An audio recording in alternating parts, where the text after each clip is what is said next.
Lord இந்த ஜூலை மாதத்தில் 24ஆம் தேதி ஆகிய இந்த புதன்கிழமையின் காலை வேளையில் தேவ சமூகத்தில் வந்திருக்கிற ஒவ்வொருவரையும் கர்த்தர் தாமே ஆசீர்வதிப்பாராக.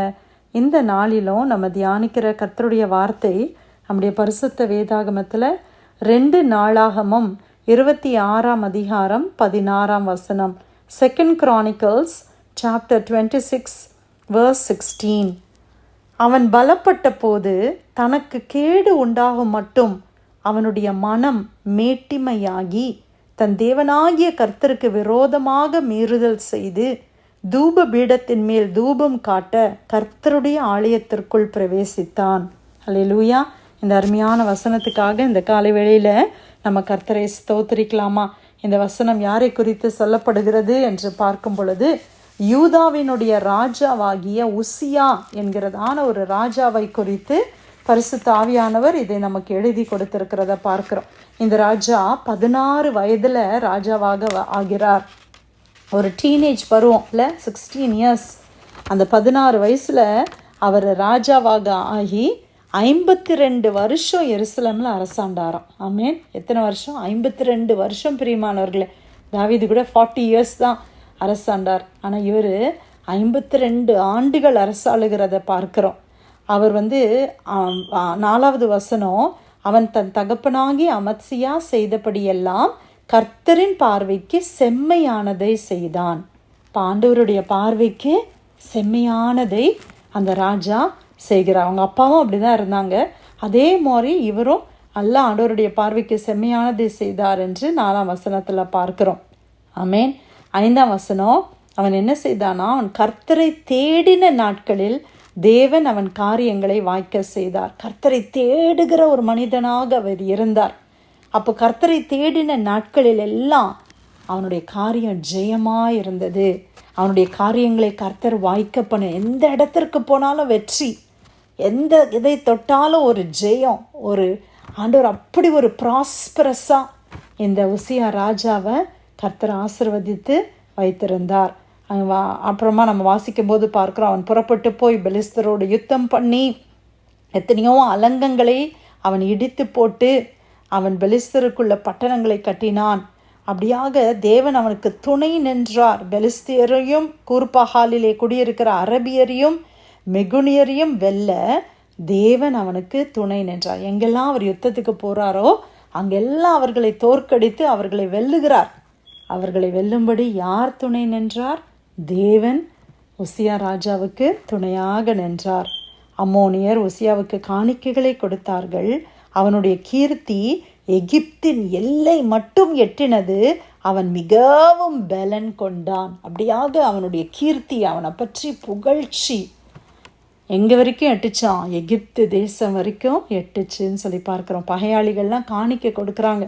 அப்படியாக அவனுடைய கீர்த்தி அநேக இடங்களில் அவனுடைய கீர்த்தி பரவியது. அவன் மிகவும் பலன் கொண்டான் என்று பார்க்கிறோம். ஹல்லேலூயா.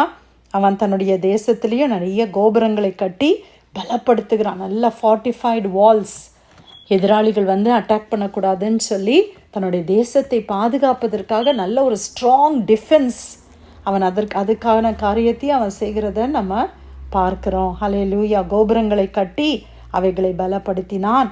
அவனுக்கு பள்ளத்தாக்கிலும் சமபூமியிலும் அநேக ஆடு மாடுகளும் மலைகளிலேயும் வயல்வெளியிலும் பயிர்க்குடிகளும் திராட்சை தோட்டக்காரரும் உண்டாயிருந்தபடியால் அவன் வனாந்திரத்திலே கோபுரங்களை கட்டி அநேக துறவுகளை வெட்டினான்.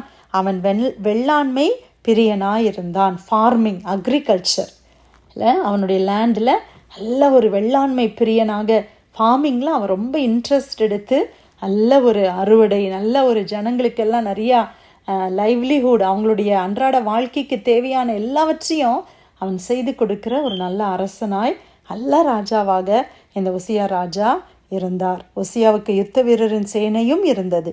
அப்படியாக யுத்தத்திலேயும் அவனோடு கூட அவன் யுத்தம் பண்ணுவதற்கு அநேக ஜனங்களை அவன் ஆயத்தப்படுத்தி இருந்தான் என்று பார்க்கிறோம். பராக்கிரமசாலிகள் அவனோடு கூட இருந்தார்களாம். எத்தனை பேர்னா 2600 பராக்கிரமசாலிகள் அவனோடு கூட இருந்தார்களாம். இவர்கள் கையின் கீழ் சத்துருக்களுக்கு விரோதமாக ராஜாவுக்கு துணை நிற்க பராக்கிரமத்தோடு யுத்தம் பண்ணுகிற 3,07,500 பேரான சேனை. அவனுடைய சேனை ஆர்மி எவ்வளோ பெருசாக இருந்துச்சு பாருங்கள். 3,07,500 பேரான சேனை இருந்துச்சு. பராக்கிரமசாலிகள்னா அவங்க தான் வந்து பீப்புள் ஆஃப் வேலர். ஒருவேளை ஆர்மி கேப்டன்ஸ், அந்த ஹை பொசிஷனில் இருக்கிறவங்களே 2,600 பேர் அவங்கக்கிட்ட இருந்தாங்களாம். இந்த சேனையில் உள்ளவர்களுக்கெல்லாம் உசியா ராஜா என்ன செய்தாராம்? கேடகங்களையும் ஈட்டிகளையும் தலைச்சீராக்களையும் மார்க்கவசங்களையும் வில்லுகளையும் கல்லெறிகிற கவன்களையும் ஆயத்தப்படுத்தினான். அவங்களுக்கு தேவையான ஆர்மிக்கு, அவங்க டிஃபென்ஸ், அவங்களுடைய யுத்தத்துக்கு போகிறதுக்கு அவங்களுக்கு தேவையான எல்லாவற்றையும் ஆயத்தப்படுத்தி அவன் கொடுத்தான். கோபுரங்கள் மேலும் அலங்க கொடிகள் மேலும் நின்று அம்புகளையும் பெரிய கற்களையும் பிரயோகிக்கிறதற்கு நிபுணரான தொழிலாளிகள் கற்பித்த இயந்திரங்களையும் அவன் எருசலேமிலே உண்டாக்கினான். அப்படியே அவன் கீர்த்தி வெகு தூரம் பரம்பிற்று. அவன் பலப்படும் மட்டும் ஆச்சரியமாய் அவனுக்கு அனுகூலம் உண்டாயிற்று. கர்த்தர் அவ்வளோ அனுகூலமாக அவனுக்கு எல்லாவற்றையும் வாய்க்க பண்ணினார். கர்த்தரை தேடின நாட்களெல்லாம் காரியம் வாய்த்தது. அவனுக்கு சீக்ரெட் என்ன? அவன் கர்த்தரை தேடினா கர்த்தர் அவனுக்கு துணை நின்றார். கர்த்தர் அவனுக்கு ஜெயத்தை கொடுத்தார். கர்த்தர் அவனை கீர்த்தியை பரம்ப பண்ணினார். அவனை பயங்கர ஸ்ட்ராங்காக ஆண்டவர் மாற்றினார். ஆனால் 16வது வசனத்துக்கு வரும்போது வசனம் சொல்லுகிறது, அவன் பலப்பட்ட போது அவனுக்கு இப்போ எல்லாம் இருக்குது, எல்லாம் ஃப்ளரிஷிங்காக இருக்குது, எல்லாம் நிறைவுக்கு மேலே இருக்குது. அவனுடைய படைபலன், அவனுடைய எக்கானமி, அவனுடைய புகழ் எல்லா இடத்துலையும் பரவி அவன் பலப்பட்ட பொழுது தனக்கு கேடு உண்டாகும் மட்டும் அவனுக்கு மன மேட்டிமை உண்டானது. என்ன வந்துருச்சு? இப்போது மனசில் மேட்டிமை வந்துருச்சு. மனதில் என்ன வந்துருச்சு? மேட்டிமை, பெருமை வந்துருச்சு. பிரியமானவர்களே, இந்த ராஜாவுக்கு இப்போ என்ன வந்துருச்சு? பெருமை. அந்த பெருமை எது வரைக்கும் அவனை கொண்டு போச்சு? கேடு உண்டாகதற்கு மட்டும் அவனுடைய மனம் மேட்டிமை ஆயிடுச்சு. இப்போது யார் சொல்கிறதையும் கேட்கறதில்ல. என் இஷ்டப்படி எனக்கு தெரியாதா, நான் எவ்வளோ தூரம் பார்த்துருக்குறேன், எனக்கு தெரியாதா அப்படின்ற ஒரு பெருமை வந்துருச்சு. இந்த ராஜாவுக்கு அது பெருமை என்னவாக மாறினது? கேடு உண்டாக அவன் பெருமை அடைந்தான். அது நிமித்தம் அவன் என்ன செய்கிறான்? தன் தேவனாகிய கர்த்தருக்கு விரோதமாக மீறுதல். இப்போ என்ன, இந்த பெருமை எங்கே கொண்டு போயிருச்சு? கர்த்தருக்கு விரோதமான மீறுதல் செய்யக்கூடிய அளவுக்கு. இது வரைக்கும் ஆண்டவர் தான் துணை நின்று இதெல்லாம் செய்கிறாருன்றதை மறந்தது மட்டும் இல்லை, ஆண்டவரையே விரோதிக்கிற அளவுக்கு இப்போ போயாச்சு. கர்த்தரா? அவர் யார்? அவர் சொல்கிறத நான் ஏன் கேட்கணும் அப்படின்னு சொல்கிற அளவுக்கு இன்றைக்கி பெருமை கொண்டு போயிடுச்சு. பெருமை என்ன செய்திருச்சு? கண்களை மறைத்து விட்டது. அவன் என்ன செய்கிறான்? ஆலயத்துக்குள்ளே போகிறான். ராஜாக்கள் அந்த நாட்களில் ராஜ்யத்துக்குரிய காரியங்களை தான் பார்க்க வேண்டும். ஆலயத்துக்கு அடுத்த காரியத்தில் ஆண்டவர் என்ன செய்தார்? ஆசாரியர்களை வைத்திருந்தார்.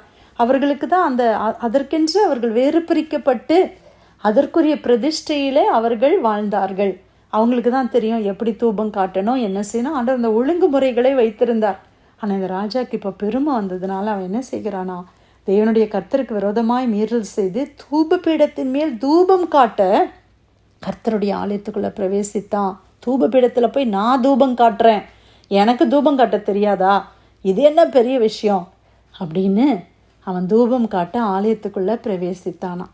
அப்போ ஆசாரியனாகிய அசரியாவும் அவனோட கூட கர்த்தரின் ஆசாரியரான பராக்கிரமசாலிகள் 80 பேரும் அவன் பிறகே உட்பிரவேசித்து ராஜாவாகிய உசியாவோடு எதிர்த்து நின்று, உசியாவே, கர்த்தருக்கு தூபம் காட்டுகிறது உமக்கு அடுத்தது அல்ல, தூபம் காட்டுகிறது பரிசுத்தமாக்கப்பட்ட ஆரோனின் குமாரராகிய ஆசாரியருக்கே அடுக்கும், பரிசுத்த ஸ்தலத்தை விட்டு வெளியே போம், மீறுதல் செய்தீர், இது தேவனாகிய கர்த்தராலே உமக்கு மேன்மையாக லபியாது. அவங்க எச்சரிக்கிறாங்க. ராஜாவேன்னு கூட சொல்லலை, உசியாவே இதை நீ செய்யக்கூடாது, இது பரிசுத்தமாக்கப்பட்ட ஆசாரியர்கள் ஆரோன் வம்சத்தில் வந்தவங்க மட்டும்தான் இதை செய்யணும், ஆண்டவருடைய நியமம், தேவனுக்கு விரோதமாக இதை செய்யாதீரும், வெளியே போயிடும் அப்படின்னு சொல்லி அவங்க என்ன செய்கிறாங்க? இது உங்களுக்கு நல்லதா அமையாது, இது உங்களுக்கு சாபமாக மாறிடும், நீங்கள் வெளியே போக அப்படின்னு சொல்லி அவரை எச்சரிக்கிறாங்க. அப்பொழுது உசியா கோபம் கொண்டான். உசியா அந்த நேரத்தில் என்ன செய்திருக்கலாம்? அந்த டைம்லையாவது அவர் என்ன பண்ணியிருக்கலாம்? ஐயோ நான் தப்பு பண்ணிட்டேனே அப்படின்னு ரியலைஸ் பண்ணல. என்ன வருது? பெருமை அடுத்தது எந்த ஸ்டெப்புக்கு கொண்டு போகுது? கோபம் கொண்டான். அவன் தூப கலசத்தின் கையிலே பிடித்து ஆசாரியருடைய கோபமாய் பேசுகிற போது, ஆசாரியருடையே என்ன செய்ய ஆரம்பிச்சிட்டாரு? கோபமாக பேசுகிறார். அவர் அப்படி கோபமாக பேசுகிற போது ஆசாரியருக்கு முன்பாக கர்த்தருடைய ஆலயத்திலே தூபபீடத்திலே முன்னிற்கிற அவனுடைய நெற்றியிலே குஷ்டரோகம் தோன்றிற்று. நெற்றியில் என்ன வர ஆரம்பிச்சிருச்சு? குஷ்டரோகம் வர ஆரம்பித்து விட்டது. பிரதான ஆசாரியனாகிய அசரியாவும் சகல ஆசாரியரும் அவனை பார்க்கும்போது, இதோ அவன் தான் நெற்றியிலே குஷ்டரோகம் பிடித்தவன் என்று கண்டு அவனை தீவிரமாய் அங்கிருந்து வெளிப்பட பண்ணினார்கள். கர்த்தர் தன்னை அடித்ததினால் அவன் தானும் வெளியே போக தீவிரப்பட்டான். இப்போதான் உணர்கிறான். அது என்ன ஆயிடுச்சு? அவனுடைய நெற்றியிலே ஒரு குஷ்டரோகம் ஆரம்பித்து அவனுடைய உடம்பு முழுவதும் அந்த குஷ்டம் பரவுகிறதை பார்க்கிறோம். தீவிரமாக அவனை வெளியில் கூட்டிகிட்டு போகிறாங்க. அப்போதான் அவனுக்கு புரியுது, கர்த்தர் என்னை அடித்தார், கர்த்தர் அவனுக்கு அந்த தண்டனையை கொடுத்தார் என்பதை அந்த டைமில் அவன் உணர்கிறத பார்க்கிறோம். ராஜாவாகிய யோசியா தன் மரண நாள் மட்டும் குஷ்டரோகியாக இருந்து கர்த்தருடைய ஆலயத்துக்கு புறம்பாக்கப்பட்டபடியால் ஒரு தனித்த வீட்டிலே குஷ்டரோகியாய் வாசம் பண்ணினான். அவனுக்கு பிறகு அவனுடைய மகன் ராஜாவாக மாறுகிறான். கடைசி நாள் வரைக்கும் குஷ்டரோகியாக தனியாக ஒரு வீட்டில் ராஜ்யம் போயிடுச்சு. ராஜாவாக இருந்தது போயாச்சு. பிதாக்களுடைய கல்லறையில் அடக்கம் பண்ண முடியல. ஆண்டவருடைய ஆலயத்துக்கு வர முடியல. பரிதாபமான ஒரு வாழ்க்கையின் முடிவை உசியா ராஜாவின் இடத்துல பார்க்கிறோம். எப்படி ஆரம்பித்த வாழ்க்கை? செல்வமாய ஜெயமாய் ஆரம்பித்த வாழ்க்கை. கர்த்தரை தேடின நாட்களிலே காரியத்தை வாய்க்க பண்ணினார், அனுகூலத்தை கொடுத்தார், வெற்றியை கொடுத்தார், தேவைக்கு அதிகமாய் கர்த்தர் கொடுத்தார். ஆனால் இப்போ பெருமை எங்கே கொண்டு போயிடுச்சு? குஷ்டரோகியாக கொண்டு போய் நிறுத்திடுச்சு. பிரியமானவர்களே, நம்ம வாழ்க்கையில் எவ்வளோ மேன்மைகள், எவ்வளோ செல்வங்கள், எத்தனை உயர்வுகள், எத்தனை ஆஸ்திகள் பெருகினாலும் கர்த்தரை மறக்கிற ஒரு வாழ்க்கை நமக்கு வரக்கூடாது. அல்லேலூயா. இந்த உயர்வுக்கு காரணம் கர்த்தர், இந்த புகழ்ச்சிக்கு காரணம் கர்த்தர். இன்னைக்கு என்னை ஆண்டவர் இவ்வளோ அவார்ட்ஸ், இவ்வளோ காரியம், எல்லா அப்ரிசியேஷன், எல்லாத்துக்கும் காரணம் யாரு? நம்முடைய திறமையா? என்னுடைய கையின் பிரயாசமா? என்னுடைய கல்வியா? என்னுடைய அழகா? இன்னைக்கு அநேகர் தங்களை நம்பி பெருமை கொள்ளுகிறார்கள். என்னுடைய அழகு, என்னுடைய சாமர்த்தியம், என்னுடைய கையின் பலம், நான் ஹார்டாக ஒர்க் பண்ணுறேன், எனக்கு இருக்கிற ஸ்மார்ட்னஸ்னால தான் இதெல்லாம். பெருமை வந்துடவே கூடாது. நம்ம வாழ்க்கையில் பெருமை வரக்கூடாது. இந்த உசியா ராஜாவினுடைய இந்த காரியங்களை பார்க்கும்போது இந்த மனமேட்டிமை நிமித்தம், அந்த மனமேட்டிமை தான் அவனுக்கு ஒரு காரணம்.